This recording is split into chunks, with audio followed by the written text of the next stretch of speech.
This is Sharon Warnholt with Innovative Property Solutions in the Louisville Gals Real Estate Blog, and I am so happy to have Joy Gendusa from PostcardMania with me today.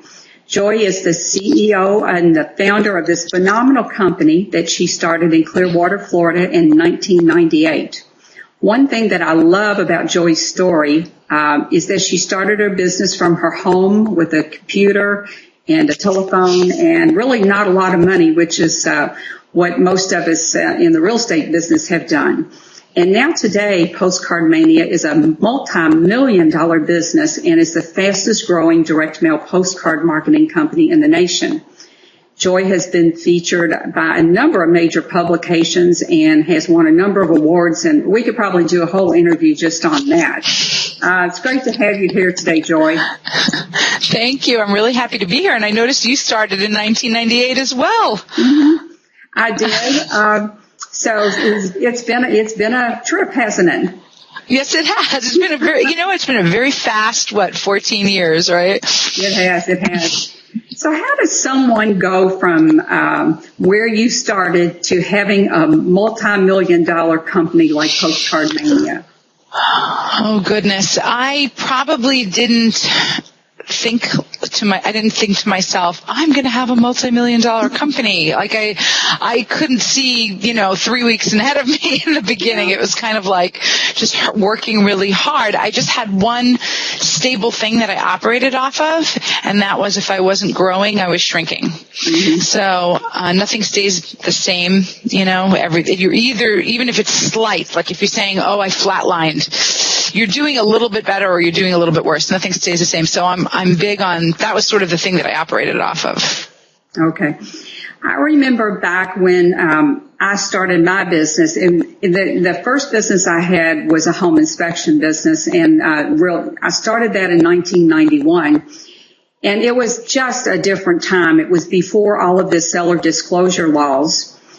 And the real estate agents had pretty much been operating under the whole buyer beware philosophy forever. So we had to go out and not only sell our brand new company run by women in a very male-dominated field, but we had to tell me about it. Tell people why they should use a home inspection. And boy, you talk about an educational process.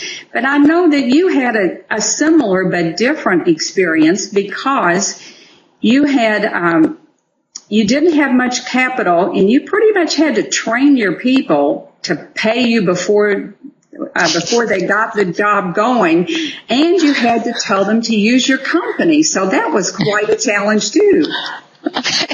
You know what? I want to say something. If I knew everything then that I know now, I probably would have been too scared and I couldn't have confronted it, and it would have been way too overwhelming. To me, it was just like, I can't listen, I would say to them, if you want to pay this little bit amount for full color printing, you have to pay in full in advance. I don't have collections people on post here, and I had that great price behind me because now I have a million competitors, but back then you couldn't. I was charging $400 or something for 5,000 full color super glossy postcards, and that was the cheapest you could find them. So I remember somewhere in your things, 5,000 postcards back then from your competitors cost something like $1,400 or something. Yeah, what I did is I just went and investigated. I just called every printer I could find and about a dozen different printers and just quoted the exact same job with the exact same specifications. And I got prices back between $1,100 and $1,600 for 5,000 full color, super glossy postcards, color on one side, black and white on the other. Wow. So in the beginning, though, you didn't have your own printing company right from the get-go. You were outsourcing that. Yes, I'm a marketer first. Mm-hmm. I'm a printer. I'm a marketer that prints in-house now. Okay. So people that see someone like you that has a super successful business, the first thing that they say is, oh, she was lucky, or she was really educated, or she just got all the breaks. And Yeah, I know it's kind of funny, isn't it? I'm sorry. It's very funny. I know that you didn't start out with this huge business degree, so tell everybody a little bit about where you came from. Okay, so basically, I went to the High School of Art and Design, and I always knew I wanted to be some kind of a commercial artist. So I was basically a graphic designer with babies at home, and I was learning. My dad bought me my first computer as a present for having my second baby. It was a 400 megabyte computer, which was like the fastest, bestest, biggest hard drive ever, and it was like $5,000. I mean, it was so expensive. And so I started out as a graphic designer, just working from my house because I had these little guys, and it was more expensive to get babysitters than it was to just let them crawl around and make noise while I worked. They're 19 and 21. Oh, and the 19-year-old flies away tomorrow. I'm an empty nester as of tomorrow. Wow. I know. So kind of exciting. It is. It's exciting. So, basically, I don't have any. I dropped out of the High School of Art and Design in my senior year. I was just one of these rebellious, thinks I know everything, kind of annoying girls. I say girls because girls are more like that. I have boys, thank goodness, because I think I'd kill them if I had girls that were like me at that age. But my parents were completely wonderful and just backed me up. Anything I decided I wanted to do, they were just like, you know what you're doing, you're so smart. And I look back on it now and I think, oh my goodness gracious, that was pretty amazing of them. So no, I don't have a professional background in any way, shape, or form. I taught myself graphic design. I'm an artist, so I taught myself graphic design, taught myself how to use the software, went out there and hustled for clients and, worked from home. That's how it started. Yeah. And I think people now that are working from home and have little kids have an appreciation for that, but it was pretty amazing at the time when you had those small children to think you're building, that you have accomplished this if you really stop and think about it. A lot of folks in real estate, they start out and they have another job or they have another business or maybe a combination of the two things, and they just struggle with marketing. And on my blog, I talk about the importance of having a marketing plan, even if you write it on a napkin and commit to doing it. I'm one of these visual people, and what I like to do is put a big calendar up on the wall and say, I'm going to do this week and this week, and that works for me, but everybody has a system. But how do you get people on the right track as far as getting a marketing plan and sticking to it? It's a difficult thing for most people to do, to write a marketing plan, whether it be on a napkin or in a Word document or at all. It's actually not an easy thing for sophisticated business people to do. So anyone who's beating themselves up about not being able to write a marketing program, it's not easy. Yeah.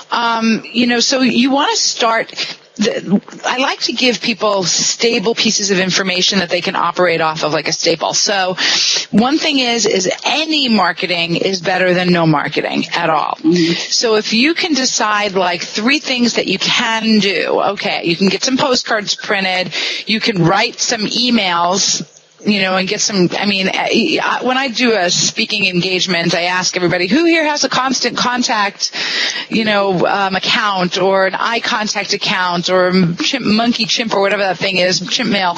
And a zillion hands get raised. And I say, okay, now how many of you are actually sending emails on a regular basis? And maybe 2 hands go up. So it's really, the simplicity of it is getting your organization in so that you can think of what you'd like to have go out there. It's very overwhelming for people because they get very stuck on the individual piece, what it needs to look like, what is the communication. You just gave me a great idea. I think I'm going to make like a checklist that I can give away to people. So that they can, a starting point, but it is difficult. That would be very helpful. The other, I tell people if you're going to have a direct mail campaign, then commit to doing it, whatever you're going to do, if it's going to be send it all out every week or trickle it out 1/4 of it every week, or just commit to it and do it. And which leads into the next thing that people just have the hardest time grasping, and that is about a marketing campaign. You know, I run across investors every day of the week, and, you know, they put out 1, 2, or maybe even 3 pieces of mail, and they throw up their hands and they say, this stuff doesn't work. You know, and I hear that all the time. It does work. So it does work. So I know that you have certainly, you help people design their marketing campaigns. Your company does.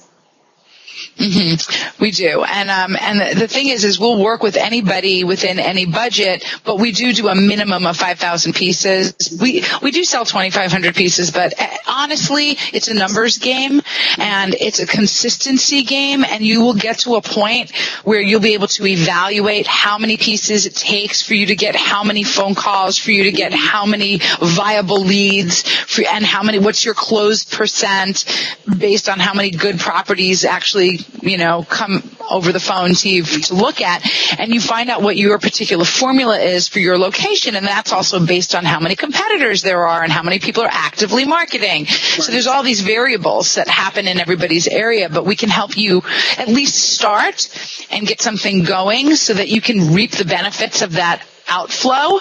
Mm-hmm. And then once you get some benefit, then you can increase it and get the consistency going. Mm-hmm.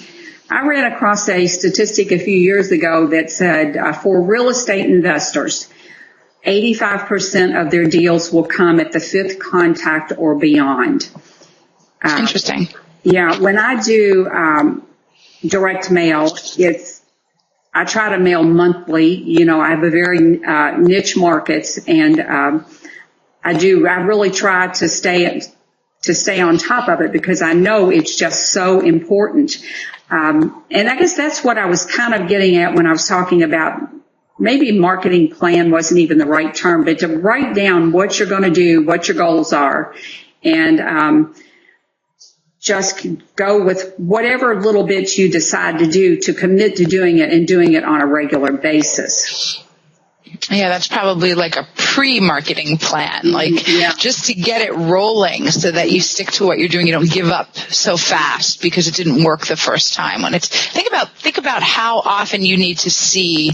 I'm not saying this to you. I'm saying this to your listeners, your viewers. Like how many ads do you need to see before you're interested in buying something? It's a lot. It's not like, some people make up their mind, right away. You send out postcards, they're like, this is exactly what I need. I'm going to pick up the phone. I'm one of these fast decision people. But I would say the bulk of people, they'll take the card, they'll put it on the fridge, then they'll clean off the fridge, then they'll throw it away. And they've seen it all these different times, but now they need to get another one in the mail. And that gives you credibility. You're not just a one-shot wonder. Right. I know for me, someone asked me, when do you stop mailing people? And I have the same statement to all of them. When I buy the house, when someone else buys the house, or if they tell me they've sold, they don't want me to mail them anymore. Otherwise, I just keep them on my list and pretty much forever in my niches. There you go. Me too. Yeah, I know you do. And you talk about spending in your business something like 14% of your gross receipts on marketing. Yes, that's correct. Sometimes 15, sometimes 13, depends. But that's been pretty consistent since day one. I know real estate investors aren't your specific niche. You deal with all different types of businesses. But wouldn't you say it's fair to say that probably that's a pretty good number to keep in the back of your mind, 14, 15%? I would say it depends. I think I would have to understand more what your return on investment is like. I have some case studies sitting in front of me that I can tell you. Somebody said here that they generally make at least 3x what they spend on marketing, and mostly a lot more than that. And for example, I have a property that I purchased from Postcard advertising that I retailed and made over $100,000. Oh, wow. It's hard to calculate a return on numbers like that from just one deal, but they have unique phone numbers on their cards and they're consistent. So, sometimes you get a lot of ROI and sometimes it's less, and over the course of time you'll be able to figure out what's best. what it is for your type of business. Mm-hmm. One thing that I love about your business is your distinctive marketing pieces. They are bright, Thank you. They are colorful, and you are just such an expert on putting together a message that is put together properly. Talk a little bit about your postcards and about I know that you have 10 things that every postcard should have on it. Cover some of those and tell folks what the perfect postcard would contain. Well, first of all, people go through the mail very quickly, but I also want to point out that the mail is the least invasive way for somebody to receive a promotion. It doesn't pop up on their computer screen. They go out to the mailbox and get the mail, and they're ready to look at the mail when they're looking at the mail. So that's one thing I want to point out. The first thing is they look at the front of the card. You have to have a headline that immediately either solves the problem of the person or tells them exactly what your product or service is. So I'm looking at your cards. Do you mind if I hold up your card even though it's not ready? That's fine. Okay, so you see what's really nice about this card? It says problem house. So that's perfect. That's a perfect headline, because if I have a problem house and I look at that, I would think, yes, I have one. And that would prompt me to read the card more, to read the rest of the card. And it says Innovative Property Solutions, and Solutions is big. I guess that's how your logo is written? No, it's not. Is that the name of your company? It is, but that is a piece of the postcard we're still working on. Oh, okay. Yeah, this one's not done. I just happened to get my people to bring it up to me. That is the name. Okay, but it looks good on here because Solutions is really pops out. But it says, we'll make you a cash offer on your house as is today. Mm-hmm. And I'm just thinking, okay, then I'm interested to turn the card over. So you want to have a graphic image that backs up that headline so that you don't want to get too clever. You never want to sacrifice clarity to be clever, because then you lose the person's attention. You only have a fraction of a second to get their attention and keep it. So, seeing that you have money on your card and a house, and then there's an offer. An offer is very, very important. Today, people want something for nothing. We get Google for free. We get Facebook for free. We get Wi-Fi for free. What are you going to give me for free? Exactly. I think I got Uvu for free. Yeah, so then it says, get your free copy of How to Sell Your House Fast. So you can get a very soft lead that way. Anybody who downloads that offer that you have, they may not be ready and they may want to try to do it on their own first, but you become the opinion leader in your field because you gave them the information. And then hopefully you've made that report complex enough so that they see, I don't really want to do this myself. Let me just call Sharon. Mm-hmm. So the front of your card is actually fantastic. Perhaps you do need to make the house not look that amazing, because that looks like a really nice house. Yeah, that wouldn't necessarily. But then on the back of the card, it says get your cash in as little as 7 days. I mean, I don't know if these things are staying on the card or not, but because sometimes my designers will make stuff up and then to get you thinking, and then you tell them, what to do.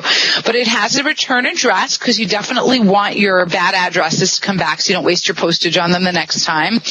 And lots of bullet points. People are not interested in reading a whole paragraph, a whole bunch of copy about what you do. Just bullet point it out. It has to be benefits. Not necessarily features. Like I've been doing this since 1998 as a feature, which is great because it shows that you really know the area. So that communicates a benefit. But you could also, I'm not reading this. I'm not reading her card, your card. But then you can always say the benefit is I know this market like nobody else in the business, and I can find you a buyer. I'm going to buy your house quick because I know I can resell it, or whatever the benefit is of using you. So that's really, there are 10 points, and and anybody who wants those particular 10 points, anybody who wants I have a book called The Ultimate Postcard Marketing Success Manual. Happy to give it to anyone on this call for free. We were going to send you guys a 95-point marketing checklist, but I think you might be better off with my book, honestly. Love the book. I've got the book. This is kind of funny. I got the book and actually bought the book because I wanted the book before I ever started with your company. And I can tell everyone, wow, it's a great book. Oh, good. And it does give you, like, even if you want to design your own postcard, we have a chapter in there on how to design a postcard for non-marketers that are designers or wannabes. So there's just a lot and I have an updated one. I don't know if you have the updated one or not, but I added a bunch of chapters on integrating your website and your email marketing with your direct mail. So I'll have to get that one to you too. Okay. But what we have right now is if they go to postcardmania.com/95 steps, there is a 95-point checklist, marketing checklist. If you get that, then that page is just for your viewers. We can get them the book as well if they want the book. So we'll just alter the page for that. They can check off that they want the book. And I'll get the link from that, and I'll put all the links under the post so that they don't have to be furiously writing this down. Okay, good.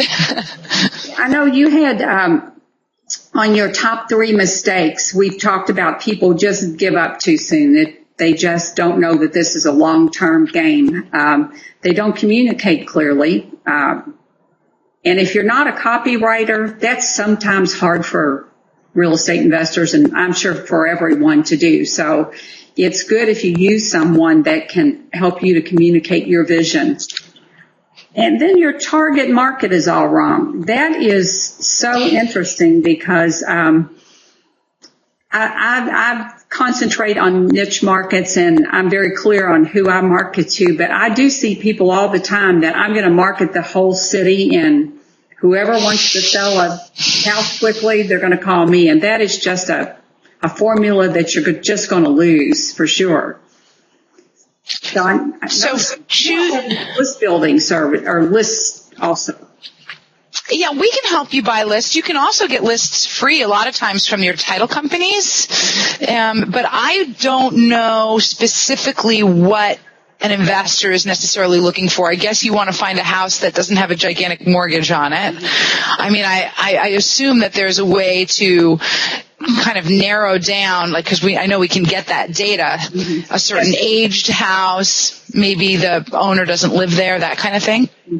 Yes, I target absentee owners and probates. They're my 2 big sources of leads. And absentee owners, whenever you get your list, you can say, I want this much equity, and you can put in your parameters in there. So perfect. Yeah, so that's very helpful.